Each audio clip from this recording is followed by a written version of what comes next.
Tengan todos ustedes muy buenas tardes. Sean todos bienvenidos al gran lanzamiento del libro Dos Velorios, San Carlos en el Camino del Perdón, del escritor Hugo de Jesús Tamayo Gómez. Saludamos cordialmente a todas las instituciones, Administración Municipal, Granada Siempre Nuestra, las cooperativas Cogranada y Creafan, Casa de la Cultura y en general a todos los granadinos.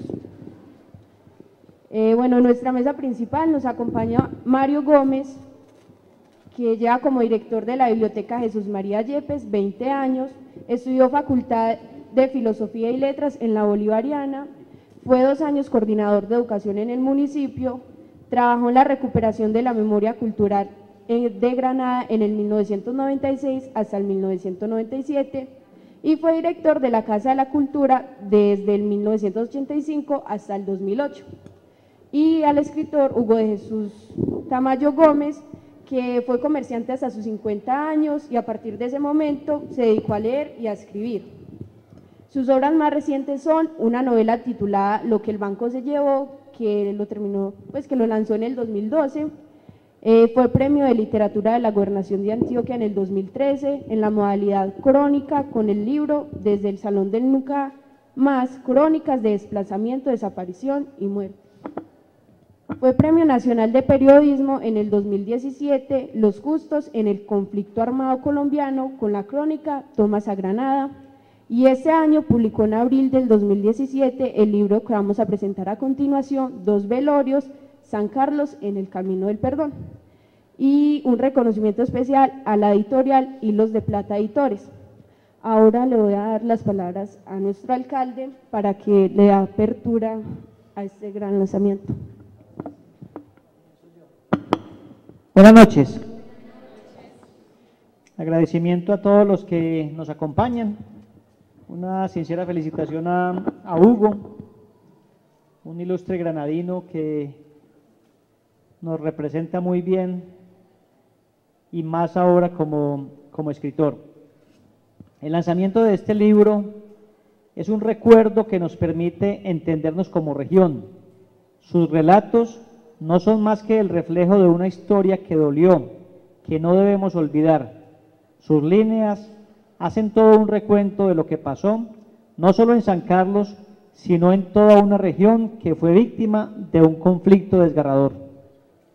No solo es un libro que hará parte de las bibliotecas de muchas personas, es una enciclopedia de la vida, donde se plasma la realidad, la cruel realidad de un pueblo que sufrió, de unas familias que han sido afectadas por la inclemencia de una guerra que nos desplazó y nos rompió el alma, pero que nos hizo más resistentes. Recuerdo que entre las discusiones que se hacían para lograr la reconciliación, Hugo hizo un recuento de lo que pasó en Granada, ahora en San Carlos, un hecho de memoria que permitió hacer limpieza de nuestros corazones. Su pluma fue reconocida a nivel departamental. Este libro es reconocido a nivel de Antioquia. Las noches oscuras invertidas en los escritos de Hugo, la poética música del diálogo que ayudó a sus musas construir libros de recuerdo, ha sido la base de nuestro norte cívico. Esta clase de hechos que lo formamos en literatura y en investigación fue determinante para que nuestro logo estuviera la palabra paz, no como un estribillo de discurso, sino como un norte que nos obliga a trabajar por estas familias, nosotros mismos que fueron y han sido víctimas de una inútil guerra. La invitación es a leerlo con detenimiento, saber que cada palabra que sale de este libro es el sentir de unas personas que, al igual que nosotros, vivió la desesperanza, que se fundó en unos recuerdos inmediatos que nos enlaza como íntimos hermanos que somos. No es solo la historia de San Carlos, es la historia de todos nosotros. Es un orgullo como granadino, como víctima, como lector, como amigo de Hugo, hacer parte de este lanzamiento del libro, tan lleno de historias reales, donde las mariposas amarillas se convierten en tristes recuerdos que hoy estamos transformando en dignas memorias para no repetir. Feliz noche para todos.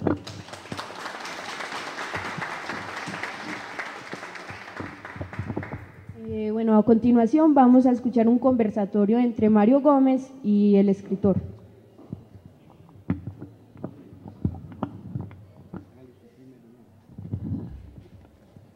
Buenas noches. De antemano, muchas gracias por aceptar la invitación.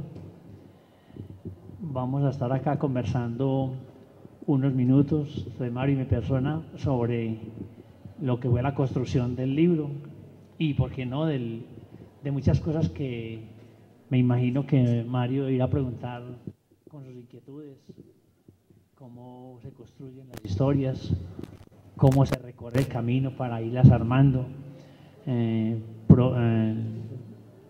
palabra por palabra, frase por frase.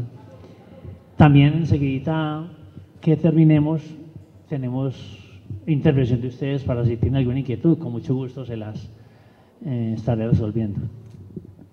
Bueno, yo creo que para adentrarnos, digamos, en la obra ya se puede llamar de Hugo, que ya son 2 libros con el mismo tema, desde el Salón del Nunca Más y este de los 2 velorios, ¿cierto? Son 2 temas un poco diferentes, son el mismo tema pero con diferente cara, ¿cierto? El Salón del Nunca Más es la historia de la violencia, del desplazamiento, de todo lo que le pasó a la gente de uno y otro lado en la época de la violencia.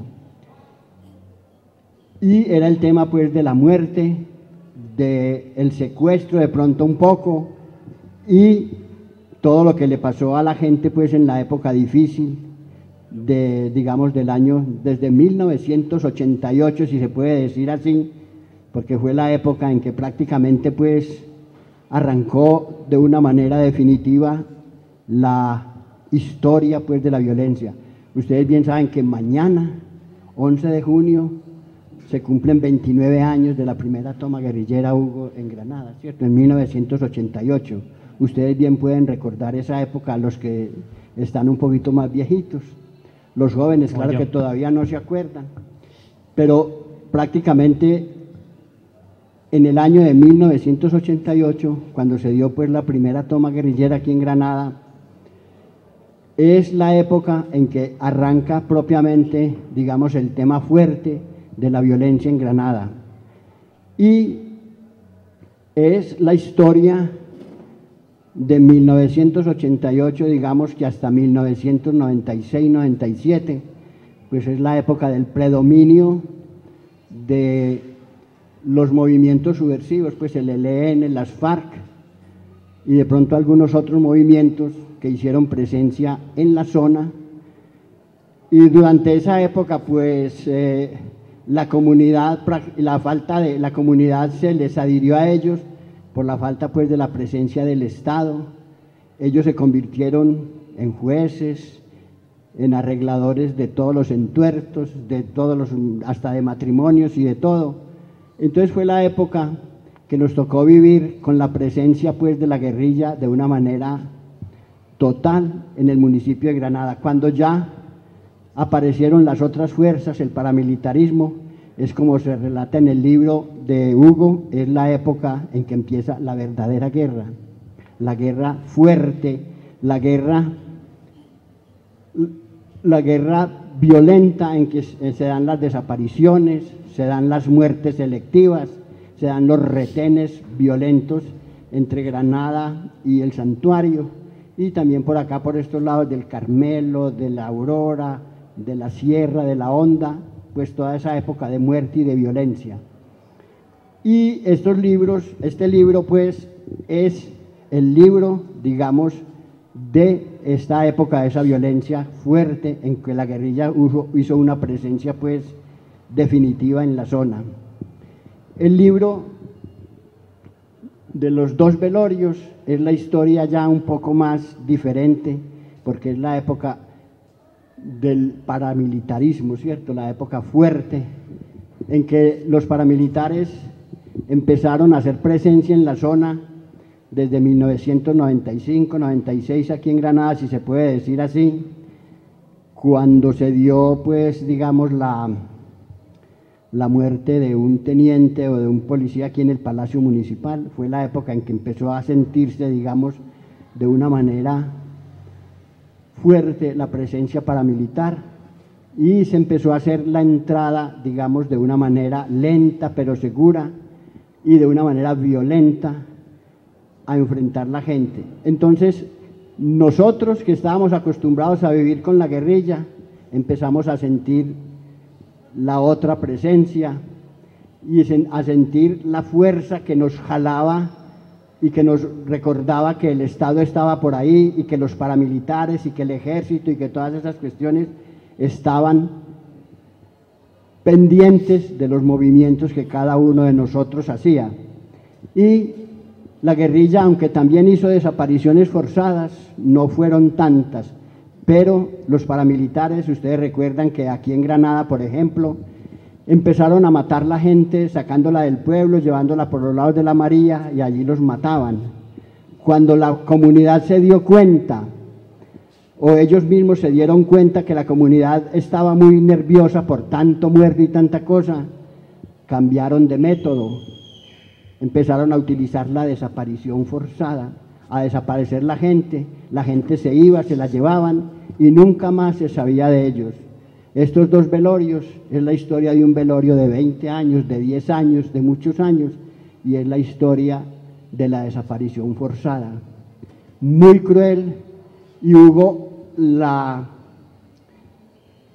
nos la presenta con pelos y señales, con todos los matices que este fenómeno presenta desde el punto de vista personal. Ustedes ven las víctimas y la narración de este libro es la historia de todo lo que una persona que es víctima de una cuestión de esa naturaleza se le ocurre en la vida.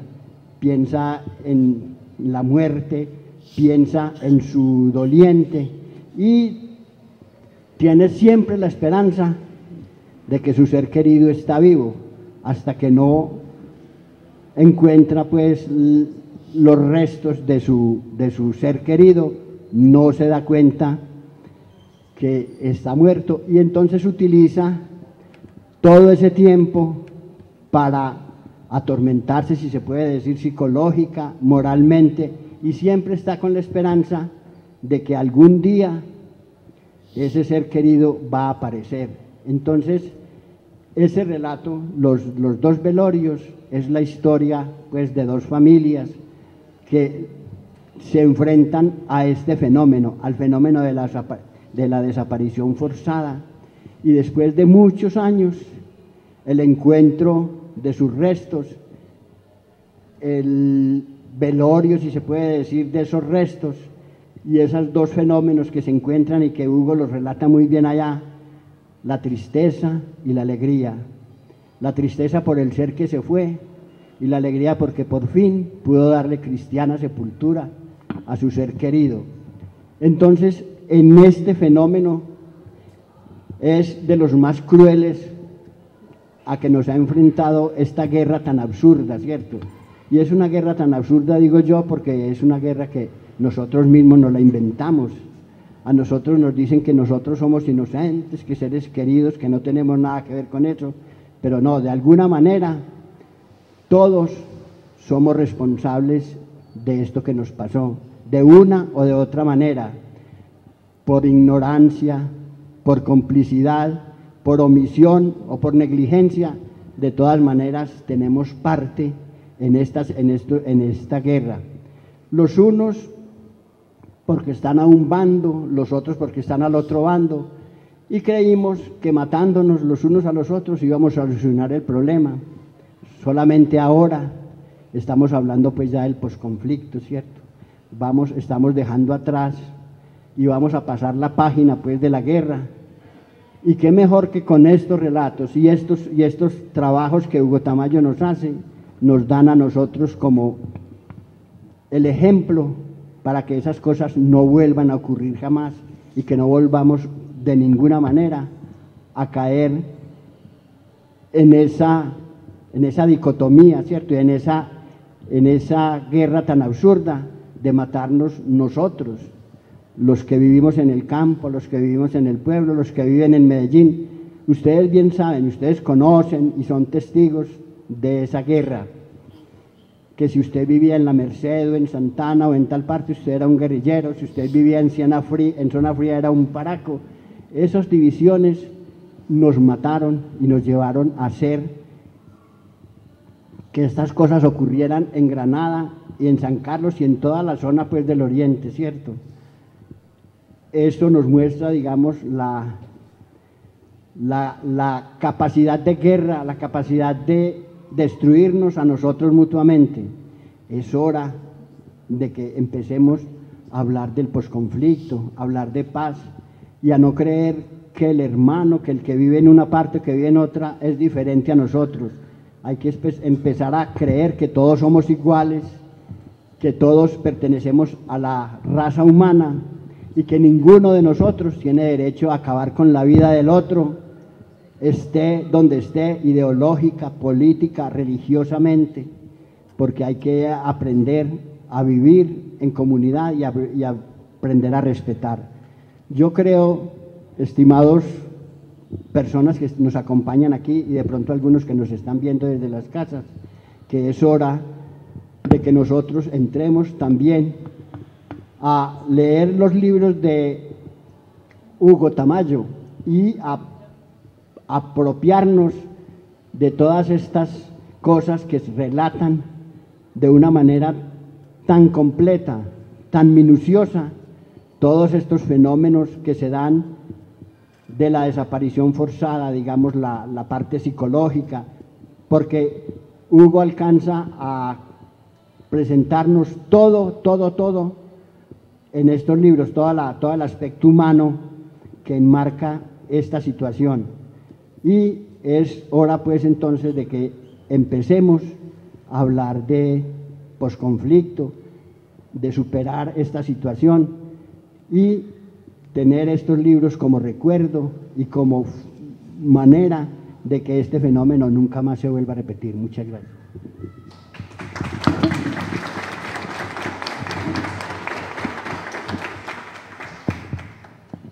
Bueno, yo creo que Mario hizo una Por eso presentación. yo creo, Hugo, que usted cómo hace para detallar de esa manera, ¿qué conversa con las víctimas que tiene usted ahí? Es que a mí me gusta ¿Cuánto tiempo le gasta con eso? A ver, cuente. A mí me gusta el chisme. A ver, yo no sabía que tenía eso ahí guardadito.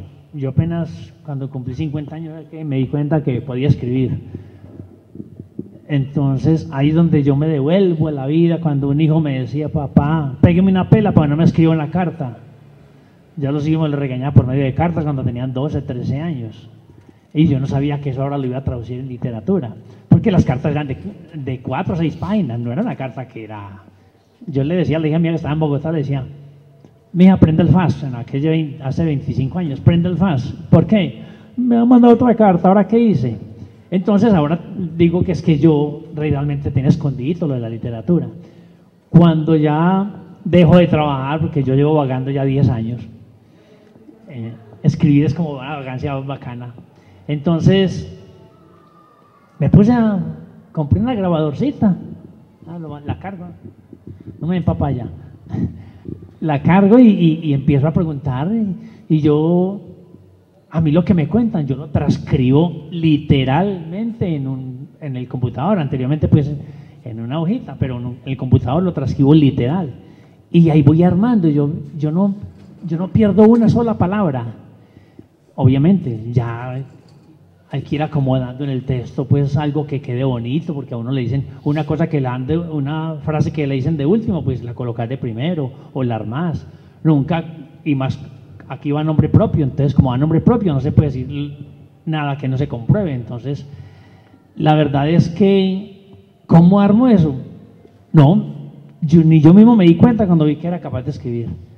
Yo que solamente la primera crónica que escribí la escribí en el 2011, que fue cuando vino el gobernador Luis Alfredo Ramos acá y no atendió a los campesinos. Entonces yo escribí una crónica, hice un escrito y lo publicaron en la revista. Yo no sabía que se llamaba crónica. Después de que lo publicaron, que le dio un profesor de literatura de Medellín, vea esto cómo se llama, ¿qué género es eso? Porque me preguntaron qué género escribo yo. Ah, eso es crónica. Ah, bueno, ya sé que eso se llama crónica. Pues entonces mi montañerada y la fui pelando el capote y a botar el capote. Y me gusta ser muy minucioso con lo que no me gusta que me escape nada de lo que me dicen, mejor dicho, eso es para mí religioso. Así vote, yo cojo de 3 páginas, ahí sí vote 2, pero siempre traduzco todo y después voy armando. Sí, porque es que hay relatos muy conmovedores, ¿cierto? Y momentos pues demasiado cruciales en esos libros que, por ejemplo, con lo de doña Pastora Mira, con todas esas cuestiones que hablan ustedes por allá, a mí me parece los relatos de esa señora o lo que usted logra transcribir acá, cosas muy patéticas y sobre todo muy trascendentales, digamos, para la vida de un personaje de esa naturaleza, ¿cierto? Y pues es decir, escribir, ya usted tiene mucha experiencia porque ya se ha ganado pues según eso 2 premios, ¿no? El primero es el premio de los estímulos al talento creativo del 2013 en la modalidad de crónica con este libro Desde el Salón de Nunca Más. ¿Y por qué no nos dice el otro que le ganó, cómo se llama, el que se ganó en Bogotá en estos días? Bueno, en ese premio es un premio nuevo que promovió los estudios, es una fundación en honor a Nicanor Restrepo Santa María. Entonces cada año va a tener un nombre el premio y el premio que se lanzó en 2016 para entregarlo en 2017 fue Los Justos en el Conflicto Armado Colombiano. Entonces los postulantes tenían que cumplir unos requisitos. El requisito máximo que hay que cumplir era que el protagonista debería haber defendido la vida de alguien hasta arriesgando su propia vida. Puede haber sido un guerrillero, puede haber sido el que sea, pero que por pasarse de bando se pasó de bando y defendió la vida. O en este caso, por ejemplo, que yo presenté la crónica de Alberto de la ambulancia. Cuando vienen aquí a Granada los periodistas que han leído el libro, lo primero que preguntan es por Alberto de la ambulancia. Y hay historias tristes, hay señores que mataron a martillazo, hay historia de 2 guerrilleras y todo. Pero Alberto no le desapareció ningún familiar, Alberto no le mataron a ningún familiar, pero él se entregó con alma, vida y corazón como conductor de ambulancia a hacer respetar la vida. Y como en la ambulancia, todo lo que hizo en la ambulancia fue cometer, que él dice, hasta cometió un error, porque en la ambulancia no puede quedar muertos, en la ambulancia es para cargar los heridos, para salvar vidas. Y él ese día echó todos sus muertos en la ambulancia y se los llevó para el hospital. Y a partir de ahí empezó a recoger muertos en la volqueta. O sea que es que Alberto por arriesgando la vida, lo amarraron, por Santana lo amarraron y todo, arriesgando la vida, le alivianaba el dolor a las señoras, a él se le arrodillaba a la gente, ay Albertico, usted es el único que dejan pasar por allá, tráigame mi tatico, tráigame a mi hijito, y él iba y se los traía. Entonces yo dije, Alberto, esa crónica es la prueba aparentada del premio. No me gané sino el 3er puesto, pero para mí fue el primero, porque yo como soy muy claro, yo no soy periodista. Yo no estudié, del primer semestre que viendo 2 materias, del segundo estudié una, del tercero estudié otra y me volé y no volví a la universidad. Entonces, yo no he estudiado, pero me ganó premios de periodismo, eso es mucho caché. Es más, hablando pues de premios, es más que eso es poco reconocido, pero yo reconozco tanto, por ejemplo, a Creafán, el primer premio de periodismo que me gané fue con una crónica que le escribí a Creafán, que se llama 2 décadas, una vida, que la Creafán cumplió 20 años, había un concurso que el que escribiera la historia de Creafán, máximo 5 páginas, y yo escribí como 15 y no sabía cómo resumir hasta dejarlo en 5 páginas, y me muelé el concurrito de Creafán, me gané 500.000 pesitos ahí, fue el primer premio. A los 2 días me anunciaron de la gobernación, y ahora a los 3 años el otro, entonces llevo 3 premios, no 2. En el tercero, no fue 3 millones de pesos. No lo han consignado todavía, entre otras cosas, pero sí, ya más que le tiene que dar algo a Alberto, no. No, Alberto hay que darle la leguita para que se emborrache. Y claro, no lo dude. Pero es que en tercer lugar también hay que decir, como los ciclistas, de todas maneras está el podio, ¿no? Claro. No, es que, imagínate, codearse uno con periodistas, por ejemplo, el que ganó el primero y el segundo puesto. El segundo puesto, una corresponsal del Colombiano a nivel internacional. tiene que estar diciendo todos los días sobre lo de Trump, lo de Israel. Ella tiene que estar, es una escritora, una columnista del Colombiano. Y el primer puesto es un profesor universitario, profesor de literatura, y es periodista también, y se ha ganado muchos premios. Yo codearme con ellos, así sea el tercer puesto, para mí fue el primero. Yo les decía a ellos, yo no sé por qué no me dieron el primero.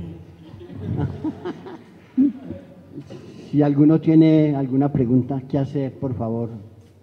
Raúl, a ver. ¿Quién? Que yo sabía que el proyecto que estaba haciendo Hugo se llamaba Dos entierros y un matrimonio. Usted me había comentado el proyecto como... Bueno, lo saco de la duda, vamos a la literatura universal mía. Yo estaba escribiendo 2 matrimonios y medio, una novela. Entonces, yo cada vez que estoy haciendo algo que sea mío, porque realmente es basado en la historia mía, y me resulta algo de otra persona, me mueve más la sensibilidad de la gente del común que lo mío. Yo escribí los primeros 2 libros autobiográficos, que eran mi vida, la una personal, la otra empresarial, pero apenas me resulta todo esto, que entrevistar, que ver, que la gente quiere hablar, que la gente quiere que la escuche. Me gusta más eso. Obviamente, 2 matrimonios y medio, ahí está arrumadito. Algún día lo saco, ahí voy ya escribiendo capitulitos por los laditos. Eso. ¿Alguna? ¿Cuánto tiempo se demoró para hacer esta obra de los 2 velorios? Estos 2 libros, como el de Granada, ambos más, pues 2, el de San Carlos fueron 2 años, es que muy pequeño, es la tercera parte del de Granada. Pero por más que sea pequeño, el trabajo fue un poco más arduo, porque en Granada me conocen, en Granada me llaman, venga, le cuento esto, entonces en Granada me tocó decir, no, ya no más entrevista, porque el libro queda inaccesible, pues, pero con este de San Carlos sí me tocaba, pues doña Pastora me dijo, qué mamón es ese Tamayo, porque yo la llamaba, yo iba, aunque ella pues muy cordial y me atendía y todo, pero hay veces, entonces, eran 8 hermanos, que el uno trabajaba, que el otro no, entonces fue 2 años. 2 años y 1 año buscando editorial, y mandándolo a concursos, no me gané ningún concurso con entonces la editorial, hubo una editorial que se llama Hilo de Plata Editores, que antes, gracias a Hilo de Plata Editores, por confiar pues en mi escrito, ya lo editó, ya no me tocó meter plata al bolsillo para eso, compré 100 libros para venderlos ahí, que los está vendiendo Mamorro. Pero ese libro sí va, inclusive la editorial se tomó el atrevimiento de mandarlo a concurso de premio Simón Bolívar de periodismo. Esperemos que nos ganemos para Granada ese premio. Las historias le llegaron a usted, pues le llegaron las historias, pues le dijeron que le querían contar la historia a usted. Tuvo que buscarla, ¿no? Ah, bueno. ¿Por qué escogió esas 2 historias? Bueno, eso. En Granada lo de Granada fue las primeras 2 o 3 historias fueron muy difíciles. Hay las 2 últimas, de las guerrilleras, muy difíciles. Pero el de San Carlos, simplemente cuando ya exhibí me dijo el expersonero acá, John Jairo Ramírez, Hugo, ¿por qué no escribís un libro de cada pueblo? Ya presénteme gente. Ahí mismo cogió el celular, Pastorita, a San Carlos. Pastorita, ¿cómo está? Por aquí le pedí a un amigo, me pone el teléfono. Doña Pastora, ¿qué más? No, a ver si por aquí me dice John Jairo que se me puede contar su historia. Me va, venga a San Carlos. Y ya después, doña Pastora me dijo, no empiece conmigo, empiece con tal familia que le entregan los restos tal día. Ahí mismo contacté a la familia y doña Pastora me buscó una licencia para entrar como periodista, mire, sin ser periodista, para entrar como periodista a la fiscalía. Y ya en la fiscalía, pues como Pedro por su casa, estoy ya en la entrega de los restos de 18 cadáveres, 18 ataúdcitos pequeñitos, entre ellos estaban el de Iván Alonso, que es la historia aquí. La historia empieza con eso, ¿cierto? Empiezo con la historia, inclusive de los 17 cajoncitos. De los 17 cajoncitos. Ahí está narrado. Y la principal fue doña Pastora, John Jairo que me guió para San Carlos, y doña Pastora me presentó a la otra familia, y me quedé en esas 2 familias. Entrevisté más y vi que eran, cuando ve que la historia repetida y que no cabe, entonces mejor no se escribe. Hugo, a mí me impresionó, digamos, la entrevista que usted le hizo a la niña, esa que hablaba mal de los psicólogos y todas esas vainas. ¿Qué pasó con eso? ¿Qué es la cosa de saber? Bueno, mire, aquí viene pues para los que estudian comunicación, y los que manejamos la comunicación, porque yo por más que no sea periodista manejo la comunicación, esa niña, ¿qué día le tocaron la puerta? Apenas abrió la puerta, le aventaron casi, le cae sin comer el micrófono. Señorita, ¿usted qué piensa? ¿Qué sintió cuando mataron? ¿Qué sintió cuando desapareció su papá? Y ella les tiró la puerta. No, pues estaba feliz. O sea, no hay ética para no la llamaron, la contrataron. Y les dijo, y como insistía en la pregunta, voy a demandarlos porque yo soy menor de edad y tiene que pedirle permiso a mi mamá para hablar. Claro, tenía 13 años, 12, cuando empezaron a asistir la noticia de que el papá lo encontraban. Entonces, esa niña no quería hablar con ningún periodista. Después, también me contó lo del psicólogo. El psicólogo le dijo, no sé qué fue lo que le dijo, no recuerdo, en el libro está. Entonces ella le cogió fastidio a los psicólogos. No quiero saber de los psicólogos, porque a las malas la querían meter pues en ese proceso psicológico cuando tenía 6 añitos.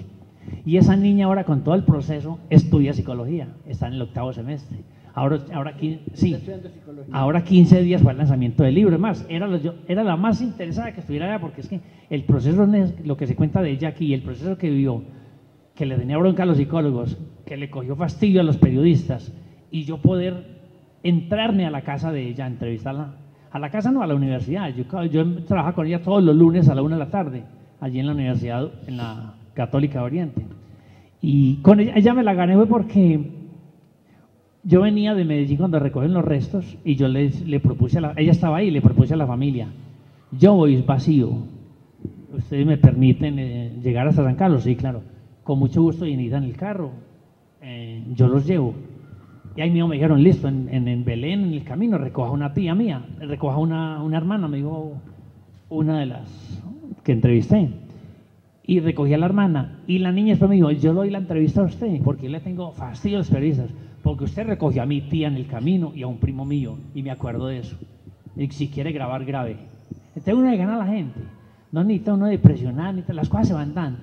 Lo que pasa es que estamos en un medio periodístico donde, un medio consumista, donde la noticia es ya, el internet es ya, y entonces eso es lo que da plata.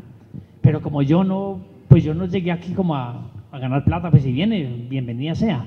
Entonces yo no tengo el afán de eso, entonces no tengo afán. Si me demoro 2 años por una entrevista, la espero. Yo escribí una novela de Granada, que estoy seguro que algún día me la van a contar, acabo de encontrar por allí con el protagonista, y me dijo, Hugo, voy para Cali dentro de 15 días. Le dije, ya llevo como 8 meses haciendo el seguimiento. Voy a Cali, me dijo, si quiere vaya a Cali, después nos vamos a encontrar en Cali para la entrevista. O sea, no hay afán. Entonces, pero al entrevistado no se puede presionar, al entrevistado no se le puede decir, es que al entrevistado hoy en día todo lo que hacen es a las carreras para promover un medio de comunicación, no ni siquiera, o sea, es que el periodista yo creo que ni siquiera está por él, está porque está alquilado un medio de comunicación a, digamos, RCN, Caracol, todos los medios, o a algo virtual. Yo de todas estimo mucho pues los periodistas, en Juan José Hoyos un poco, que son unos maestros, los que nos han enseñado, pero hay que ser cautelosos cuando uno pregunta a alguien, y sobre todo que están dolidos y que les duele. Hugo, a ver, otra pregunta que ya eso es sería como desde mi parte, ¿cierto? Usted, digamos que hace pues la descripción y los relatos muy bien logrados, ¿cierto? ¿Cómo hace usted para mantener como una neutralidad política, como digamos, con todo ese tipo de relatos que hace usted ahí? Porque usted a la larga pues como que no toma partido por ningún bando ni por ningún lado, ¿cierto? Y su pensamiento político no se refleja en el escrito. ¿Es muy brava la pregunta o no? No, brava, vea. No, pero fácil. No, haces el huevón uno y listo. No, a ver, no solamente lo político, lo familiar. Yo con este libro me encontré con 2 problemas familiares, y la una me reiteradamente diciéndome, es que esto y esto y esto, y cuando sale la historia yo quiero ver qué escribió de mi tía, por decir, o la otra qué escribió de mi cuñada, pero yo no conté nada, todo lo percibí como dicen literalmente, pero no conté nada que tuviera que ver ni político ni familiar. Por ejemplo, doña Pastora, cuando yo era concejala, tenía que apartarme de lo político, porque es que yo no puedo que mi libro se convierta en un trampolín político. Ella no está buscando eso, pero si yo tomo partido, le permito que haga eso. No sé si es que yo tengo esa intuición solito y me está pasando eso. A mí se me hace que el destino me mandó cositas buenas a mí, entonces las practico y me va bien, porque la gente me confía, la gente confía en mí. En lo familiar, esa niña, por ejemplo, le pasó algo, que aquí, pues, a mí, por ejemplo, me dijeron, una familia me dijo, vea, es que lo que pasa es que una plata que él quedó viendo la pagamos de lo que tenía ahorrado. Y la otra familia me dijo que es que se gastaron la plata, que el papá dijo, entonces uno no puede ponerse a poner aquí. Además, me curé de modo que esas familias no pelearan cuando leyeran el libro. De eso me curé y por eso me abstuve. Y uno tiene que economizar palabritas y abstenerse. O sea, en la literatura no cabe todo. Y hubiera sido una pelea a la berraca. Y se forma una novela entre las familias, pero no, así no es. A mí me están confiando una historia el uno y el otro. Y hay que saber qué se obvia y qué no se obvia, y qué se cuenta y qué no. ¿Alguna otra pregunta? Si fuera de la escritura, ¿ha pensado en hacer documentales o pues trabajar por el lado de Audiovisual. temas, sí, audiovisual, digamos la parte audiovisual? No, pues por ahora estoy ocupado aquí el 110%. Yo estoy levantado desde las 2 de la mañana y dormí la siesta del almuerzo 15 minuticos, o sea, no. Yo escribir, pero sí tengo el sueño de escribir siquiera de cada vereda una crónica para hacer ver más a Granada. Con este libro se ha visto Granada, o sea, ya saben un poquito más de Granada. Pues yo quiero que vean más Granada, no sé si me va a quedar tiempo. Pero, por ejemplo, tengo mucho material de un cultivo de frijol. Si algún día me dan la oportunidad un campesino de que me deje ver, estar en un cultivo de zanahoria, en un cultivo de cebolla. O sea, como hacer una crónica a cada cultivo de veredas diferentes, que hacer ver la labor de esas pelotas que tiene el campesino de que sabe que cosecha y no sabe si al otro día va a comer con eso, porque el campesino así, él no sabe. Es que están cultivando frijol, el que me cultiva en la finca, cultiva frijol y él le da miedo de que yo no gane plata. Él dice, es que yo no me interesa, hágale, por eso es que usted gane. No, pero yo puedo perder mi trabajo. Entonces, qué bueno un día estos poder escribir todo eso y transmitirlo en literatura. Fuera de este tipo de literatura de la violencia, de la desaparición, de la guerrilla, lo que ha escrito sobre la ambulancia de Alberto y muchos otros escritos que usted tiene sobre ese tipo de violencia, entonces usted piensa hacer otro tipo de crónica diferente, otra literatura diferente, otros ensayos diferentes. Sí, la idea es estar un poco en los campos que la literatura tenga, ¿cierto? Yo, por ejemplo, hice una entrevista y yo estoy seguro que hay una crónica que escribí, no me la quisieron publicar en la revista. Bueno, ya eso es historia, pero sí que no me la publicaron para que no me exhibiera esa historia y ya estoy escribiendo una novela. Esa novela la voy a mandar a un premio, a un concurso. Ya debo terminarla en cuestión de 2 meses. La empecé en marzo 3 y ya la tengo de los cachos. Entonces, la idea es que incursionar en muchos aspectos. Pero sí tengo ganas de una novela, porque de la violencia no he escrito novela, de una novela de la violencia, que para eso es el contacto que tengo, que de pronto vaya a Cali, o sea, pero novela. ¿Alguna otra pregunta? En este libro hubo asesoría de su profesor, de Fernando Macías. En todo. Realmente estos últimos 3 libros en el taller literario los he leído casi todo. El que no he intervenido nada es el que estoy escribiendo ahora. Ese no he intervenido nada porque llevo sin ir al taller 2 años. Entonces, solamente he escrito crónicas que no. Allá sí me las revisan, igual él me las sigue revisando. ¿Y cómo va la cosa? Sí, ¿cómo va la cosa? Muy bien o muy mal, ¿qué le dice el profesor cuando lo lee? No, cuando lo lee, por ejemplo, ¿qué día le mandé una crónica? Y me dijo, Hugo, a esto, ni me le deja quitar nada, ni me le deja poner nada. Y el que le va a quitar algo, me dice papelalo. Ah, bioquímica, Está muy bien. excelente, así me dice él. Ah, bueno. ¿Entiende? Sí me le coloca unas tildes, porque yo soy muy bruto todavía para No, pero problemas ortográficos, eso es otro cuento. Ah, sí. El aspecto literario. Pero el aspecto literario, la la forma, prosa, de él me la admira, sí, él la admira. bueno. Es cuando empecé con él, cuando escribí una primera crónica, él le dijo a la secretaria, que hoy en día es la esposa de él, Hugo despegó, o sería suerte, esperemos a ver qué trae dentro de 8 días. Y seguí. Me ha ido muy bien. No sé. ¿Alguien más quiere? Hermana Nora, o prima Nora, déjale pues a ver.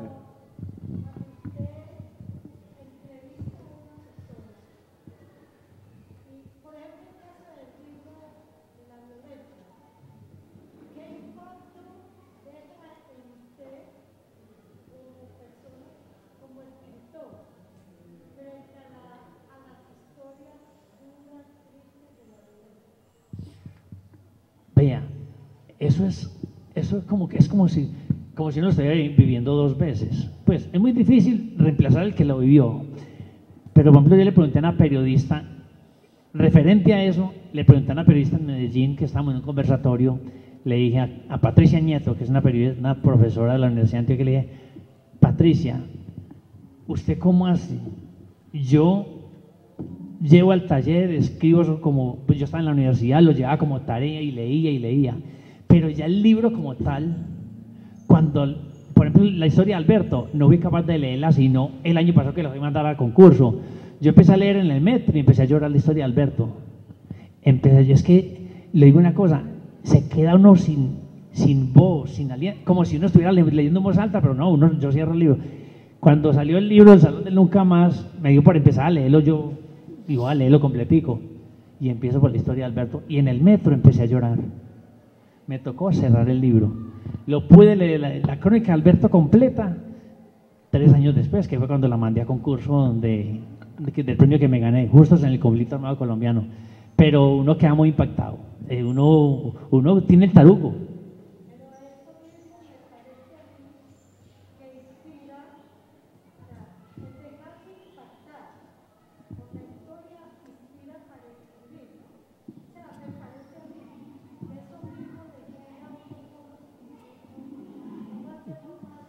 Claro.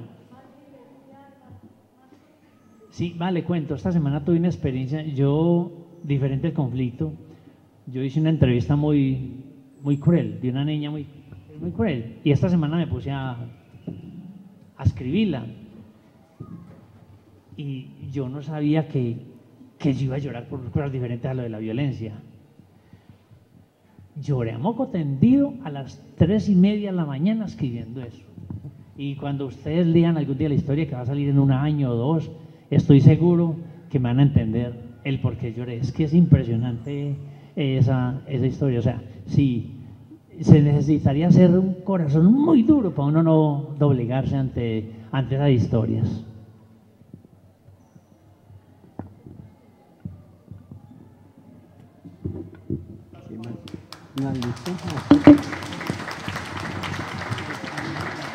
Les agradecemos mucho la asistencia, gracias por los aplausos y los esperamos en la próxima edición. Así. El próximo libro, no, el otro año hay otro libro, creo. Se va a llamar Un embarazo. Ya le tengo título, el próximo libro se va a llamar Un embarazo. Es una historia de una granadina.